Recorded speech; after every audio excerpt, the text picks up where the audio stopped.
Bonjour à toutes et tous, je suis vraiment très heureux de vous retrouver. Alors c'est malheureusement dans un contexte difficile où nous sommes contraints de changer notre mode de vie. Alors je tenais à vous adresser, ainsi qu'à tous ceux qui sont touchés directement ou indirectement par la maladie, mes meilleures pensées et encouragements.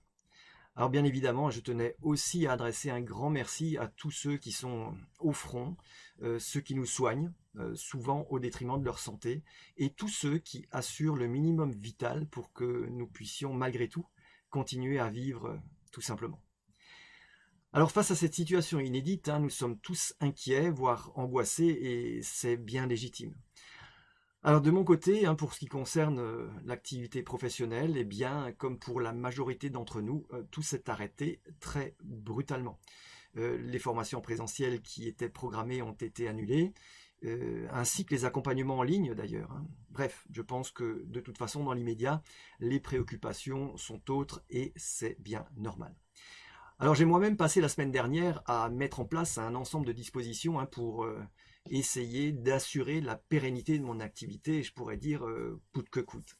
Alors j'ai également beaucoup réfléchi à la manière dont j'allais pouvoir mettre ce temps de confinement à profit. Alors, pour traverser au mieux cette crise sanitaire, j'ai pris le parti de vivre ce confinement imposé comme une opportunité.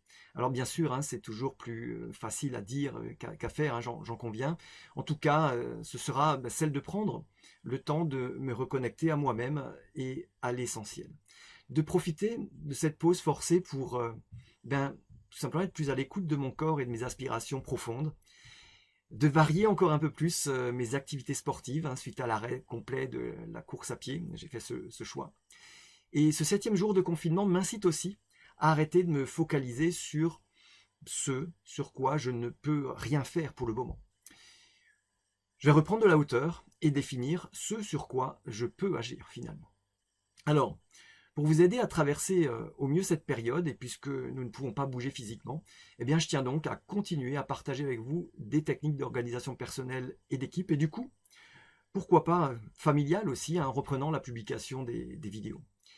Alors en ces moments troubles, il est de mon point de vue essentiel de pouvoir se reposer sur un système d'organisation fiable. Toute la semaine dernière, vous en avez probablement fait l'expérience aussi, nous avons fait face à un flux d'informations encore plus intense que d'habitude. Et toutes ces informations, il faut bien le dire, étaient parfois contradictoires et pouvaient prêter à confusion. Bref, comment faire dans ces cas-là pour noter, trier, retrouver et traiter toutes ces informations, et mener toutes les actions en conséquence sans rien oublier.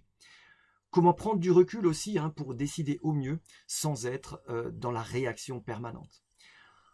Alors je ne vous cache pas que j'ai aussi mes moments de doute et je me suis posé la question à quoi bon. Est-ce que ce n'est pas finalement une préoccupation futile par les temps qui courent? Peut-être. Et sincèrement, je n'ai pas la réponse pour le moment. Je suis aussi convaincu que vous faites certainement partie de la réponse. Vous m'aiderez sûrement dans cette réflexion. Ne dit-on pas aussi que les réponses se trouvent dans l'action? Alors du coup, eh bien, dans la prochaine vidéo, je vous propose de découvrir ou redécouvrir le plan du système d'organisation que j'utilise au quotidien, que ce soit à titre pro ou perso. Et c'est le plan exact d'ailleurs que je partage depuis une vingtaine d'années maintenant lors des formations et accompagnements en entreprise.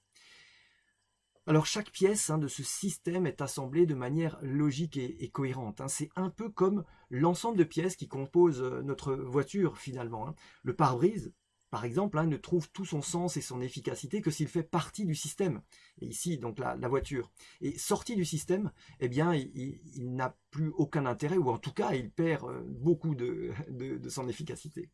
Alors s'il y en a un d'intérêt, je vous laisse l'imaginer. Alors, je vous dis donc à très bientôt dans cette prochaine vidéo. Je vous remercie encore pour la confiance que vous m'accordez. Vous êtes de plus en plus nombreux à visionner les vidéos qui sont déjà en ligne et à vous abonner. Alors merci, un grand merci encore pour vos encouragements. Organisons-nous, reprenons la main pour retrouver un esprit libre et serein. À très bientôt, prenez soin de vous, salut.